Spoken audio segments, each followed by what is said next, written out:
Remember that scene in Jurassic Park where the spy got sprayed by a Dilophosaurus? It was that weird gunk that made him blind and then he got rightfully eaten. While that animal went extinct a very long time ago, we still have animals to this day that will, if they need to, will spray some disgusting stuff on their predators or their prey. Welcome to The Most Misunderstood, a series where I talk about the truth behind some of the world's most hated and feared animals. Animals have many different ways of defending themselves from what they see as a threat, like biting, hissing, growling, and stinging. But many animals have a gross way of defending themselves, by spraying stuff like venom, vinegar, slime, and fluid from their hind end. So yeah, the skunk is an obvious animal to put in this episode. People believe that skunks will always spray first, and will go out of their way to make sure they spray people. But that is not true. There are 10 living species of skunks, all of them can be found in the New World, and all of them have a gross defense mechanism. They will spray a foul-smelling fluid from their hind end, but that is not their only, nor is it their first way of defense. They will start by running away from a threat. If that doesn't work, they'll start raising their tail. At the same time, they'll be hissing.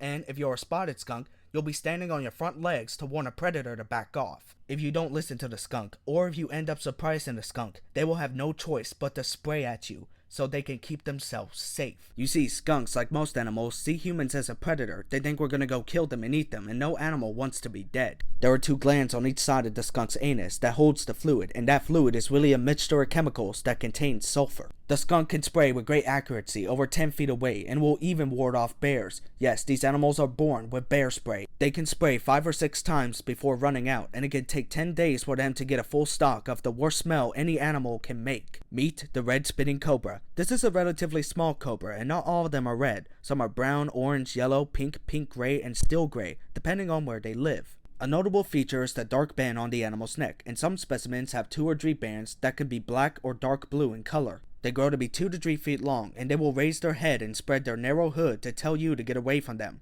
Usually they will try to run away first. And if you do not listen to them, you already know the drill. They will spray venom at you. They will aim with great accuracy at the threat's eyes to blind them, so they can be able to escape a predator. The snakes do this out of fear, and snakes do not just go and seek people out like many people say they do. This is self-defense. If you do not wash the venom out of your eyes quick enough, you can go blind. This is why experts always wear sunglasses when handling spitting cobras, which in my opinion, goggles will probably be much more effective. Because with sunglasses, there's some venom that goes on the skin that can drip down into the eyes, but with goggles, there's no way for the venom that gets on the skin to drip into the eyes. The red spitting cobra has been known to cross-spray their venom. The snake and other spitting cobras will always be more inclined to spit than bite. Rarely do bites from the red spitting cobra kill people, but some of the survivors do end up disfigured. The venom is a mixture of neurotoxins and cytotoxins. Okay, let's get this out of the way. While they are called a whip scorpion, they are not a natural species of scorpion. They are actually a different order of arachnid. There are some other names that these animals go by, like vinegaroons, Delephonidae, and Europegids. They will always try to get away from a predator first, but sometimes they will have to defend themselves. They do fear people. These animals have 2 different ways of defending themselves. One way is by pinching a predator, which isn't really going to do much, and the other way is by spraying a fluid that smells like vinegar that contains acetic acid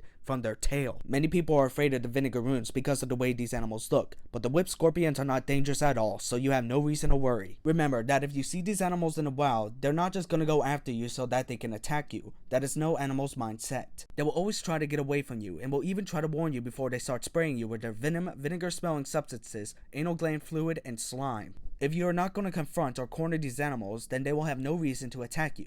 Just keep your distance and give them some respect, and you'll be totally fine.